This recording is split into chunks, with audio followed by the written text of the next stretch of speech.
Welcome to Better Than Yesterday. I'm Adam Churchman here with the homie Oliver Saunders. What up, what up? Welcome to Better Than Yesterday. We're so excited to have you guys here. If you are new to the show, thank you for tuning in. We really appreciate it. If you could go and click subscribe on YouTube, click follow on Spotify. That way you can make sure you never miss a new episode that drops. Absolutely. And everybody that's already following, everybody that's already subscribing, just want to say that we love and appreciate you guys. We appreciate the support. Hey, let's get to it. All right, so we got another Q&A with O&A today. So we got 3 more questions from our BTY audience that we'll chop it up with and see what we can all take away to make ourselves better. Let's do it. All right, so question number 1, Oliver. What is one piece of advice that you would tell your younger self? Don't do drugs. yeah. Don't do fucking drugs. Yeah. Don't do fucking drugs. Don't hang around people that are doing drugs. Don't associate with people that are just chill. Go back to the house. Yeah. Do well in school. Yeah. And stay out of trouble. That's a good one. I mean, Hands I down. think for both of us, the drug thing would be one. Like, stay away from that. Mm-hmm. It's not as cool as you think it is. No. Like, at all. That would probably be a really good piece for myself. Outside of that obvious one for me, because that one almost ruined my whole life, as of yours, I would probably say, try. There you go.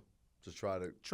Yeah. Just try. Yeah. Because I think when I was young, whether it was self-esteem or whatever, I would just not try. It was I didn't want to fail, so I would never start or anything. You know what I mean? So I think it would be try and just see what happens. Yeah. As I've gotten older, I've realized how weird life is, where it's why am I so stressed out? I saw this, I think it's Gary V or Gary something, and he was talking about life. He's like, you've got 80, maybe 90 years in this world. Yeah. Why wouldn't you just try everything and have the most fun and do the most things you can do and live just full steam ahead and try things? Yeah. And so now as I'm older, I'm like, yeah, why am I so stressed out? I should try things. Yeah. And so I think just that would live be, life, experience. Yeah. Experience things, you know? Yeah. Yeah. Yeah. Okay. Well, that was a kind of a straight up and easy one for us because we've definitely done some dumb things, so it's easy to say don't do those. Absolutely. All right. Absolutely. Question 2, you got that one? Yeah. What books would you recommend that that have had an impact on your life? If I had to go first, I would say Captain Underpants. that book. Curious George. Yeah. I'm not the biggest reader. I should be. Just being real with you guys. Yeah. Go ahead. Yeah. I'm also not the biggest reader either. My brother is a huge reader. He's got a library in his house. So I know, he's my younger brother, but he's so well read. So he's probably kicking me right now, being like, "What do you mean you're not a big reader? Let's go." Right. But truthfully, I'm not. To be honest. I'm truthfully not. I have read a few books. Atomic Habits is a pretty good book, as far as how to change how you identify yourself. There was one line in that book that I took away. It was talking about when you're trying to quit smoking, instead of being if someone offers you a cigarette, instead of being "Oh no, sorry, I'm trying to quit," you say, "Oh, sorry, I don't smoke." Right. And so it's just changing who you it's are. Like you don't do it. Yeah, it's not I'm trying. Right. They could be "Oh no, why don't you?" Right. It's nah. No, I don't do that. I don't do that. Right. And so it just changes your mind. So I found that book really helpful. There's a book from Jocko. I always screw up his last name, Jocko Willenick or whatever. He's an ex-Navy SEAL, called Extreme Ownership. Mm-hmm. The title is right there, Extreme Ownership, own your shit. Yeah. And then probably the book that's had the biggest impact would be between, this guy's fallen from grace, he's back in jail, but Wes Watson had a book called, oh yeah, what was it called? What is he? Oh yeah, I saw that. It was non-negotiables. He's like the buff guy. Yeah, right? yeah. He's fallen off, but he had a book that was written, and it's called Non-Negotiables, and it's all about discipline and just making those rules. Okay. And it's for all of his fails, it's a good book. Right. And Andy Frisella, obviously, with the book on mental toughness. Right. Okay. Those would be so mine. If I had so I'll take it back. So Audible is a new thing. Oh yeah. So Audible is a new thing that that we're doing. So a book that I didn't read, but I did listen to Audible, is my mom's book, Protecting Your Peace, Garcelle Beauvais' book, Protecting Your Peace. Amazing book. Protecting your peace is a very very real topic because it's a very real thing in life, in my life, protecting my peace. Also, the book had multiple parts that were about me too, so that obviously I'm connected to the book in that way as well.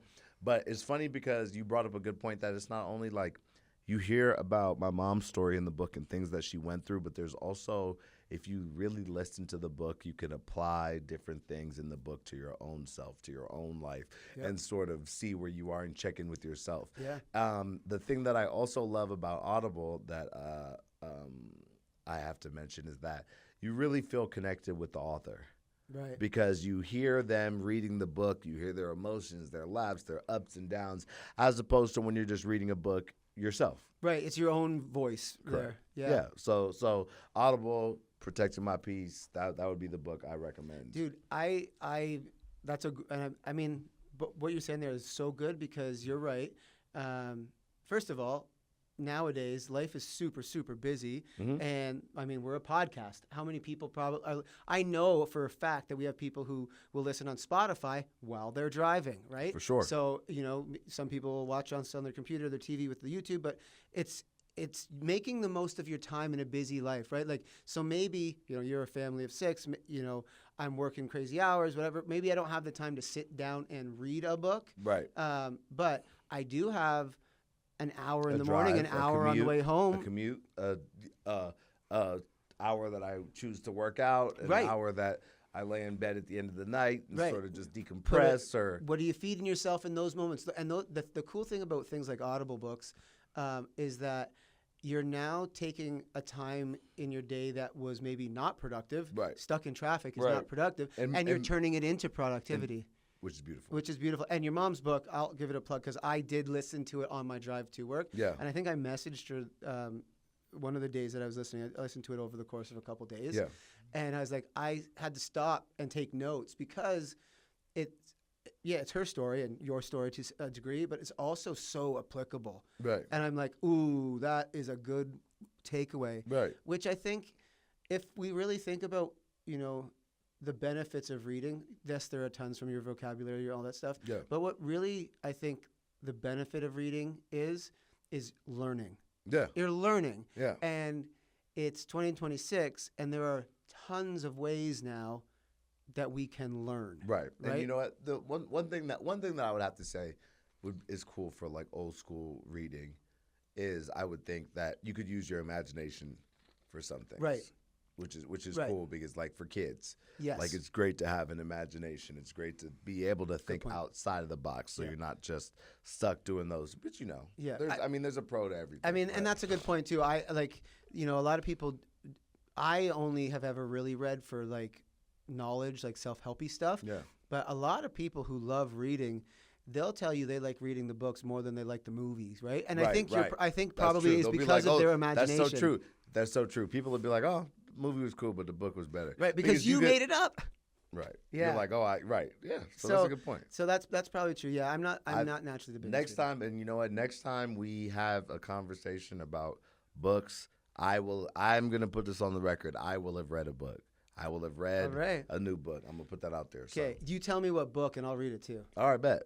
Cool. Bet. All right, bet. Cool. Say less. Boom. Awesome. There we go. So thank you to the person. Yeah, whoever asked that. If that was us. my brother, thanks. Yeah, you did it, bro. You win. Yeah. You win. So, all right, cool. Cool. All right. Last question for this week. What is one habit or belief you've had to unlearn to get where you are today? That's a hard question. Self-sabotage. Self-sabotage.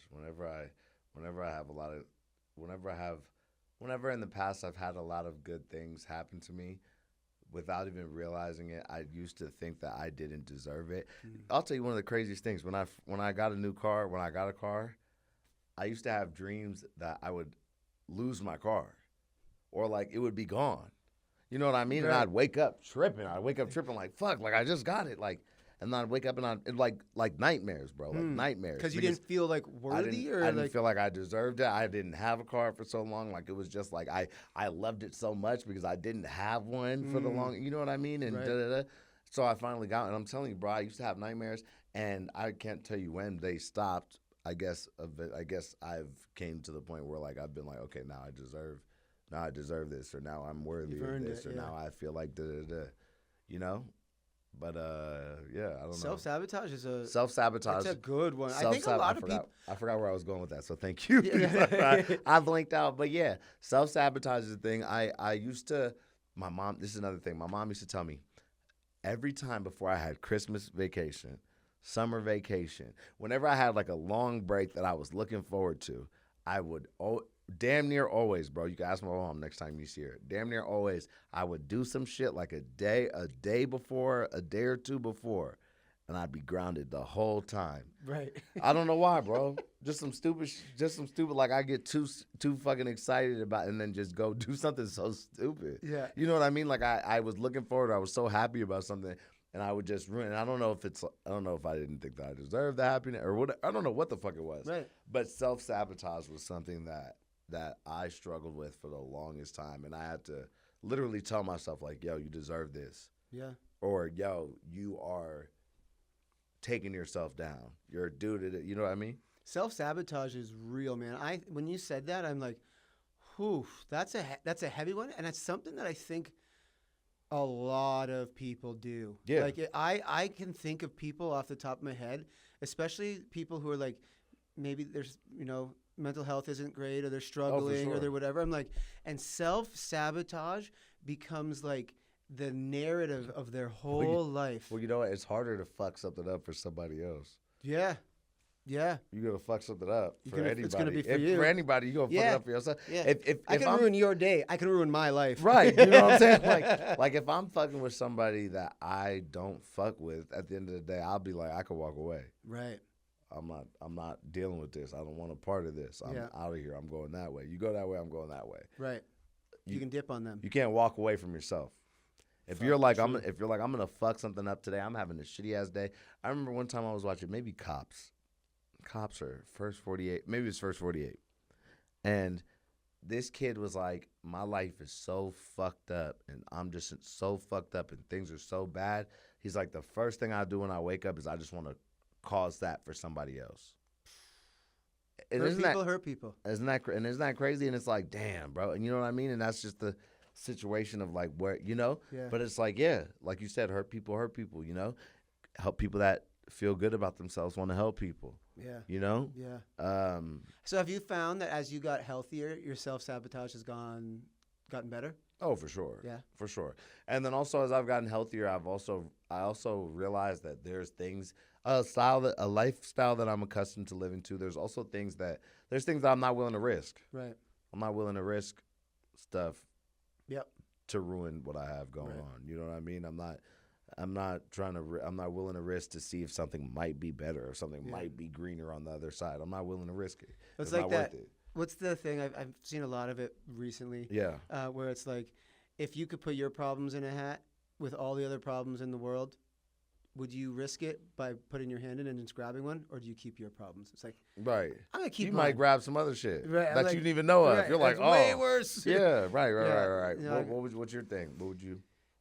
What's something that you've had to unlearn? I think conflict avoidance. Okay. So, especially when I was young, my brother and I are very close in age. We're 16 months separate, so I'm a little bit older than him, right? But like a grade and a half type of thing, right? So like, and parents were divorced at a young age, and I was it was tumultuous in our early ages. My brother, I mean, he's probably one of the most inner peace type of dudes that I know now. But when he was younger, he wasn't that way, and so he'd be more of the like I mean younger, I mean like kid and like early teens and stuff. Who'd be more like raging, yelling, like screaming, the vocal. They always say it's the second one, bro. Right, and so the second kid, bro. Right, and I'm as the oldest. You're chill. I was always quiet. So Yeah. like I might be feeling those same feelings, but I wouldn't like get into it with people because I didn't like conflict. I'd go to my room, and I think even when I started using drugs, it was more like self-medicating yourself For and sure. things. And so For sure. I was always afraid of conflict. Right. I would go with the flow. I would get in trouble because I didn't want to Say that's not the right thing. Or right. da-da-da-da. You know, I was always that way. I think it limited me in a lot in friendships and relationships and school and in everything. And I still don't love conflict. Right? Yeah. Like some people might be surprised at that see me because I'm not afraid of conflict Right, anymore. right. I don't like it, but I'm not afraid of it anymore, right? And so I will have, I think of this at work all the time, but like even in my relationships and friendships and with Eliza, I'm like, I'm not afraid to be like, I want to talk. Right. I want to call this out. I want to make sure, because for me, what I experienced was my avoiding conflict always made things worse. It does. Always, because It I does. would push it off and I'd push it off and I'd push it off. Until it explodes. And then I'd explode. Yeah. And then everyone's like, what the fuck? Adam is toxic. That's how Adam I is am. this. I be tripping. That's how I am. But Yeah. but that's my natural default position, right? Mhm. And so I've had to really work on being like, I don't want to have this conversation, but I have to have this conversation. Right. It's way easier for me to do it at work. Like that's really easy for me now because I've been in leadership for so long. Right. And I've mentored people and coached people. So I know how to have Those productive awkward conversations. Right. Yeah, and turn them productive. Right. It's still something I struggle with the people I care about the most. Like if it was with Eliza, or if it would be with you, or if it would be with my brother, or like something like that. Yeah. Like that one would still probably stress me out. Yeah. And I wouldn't want to do it, but I'm getting way better at it. So I would say I've had to unlearn avoiding conflict. That's a good one, though. Yeah. That's a good one. Yeah, I mean, That's a good it's one. important, I think, Yeah. for me. That's a good one. Yeah. Hell yeah, man. Hell Yeah. yeah. We appreciate you guys. Thank you for the questions, and we got the answers. Let's do some more. So whenever you guys have any questions, don't feel free to jot them down, shoot them over, email, DM, however you want to get into us. We appreciate you guys. Make sure you run over to the YouTube, subscribe, like, tell a friend. BTY. Check you out next Monday.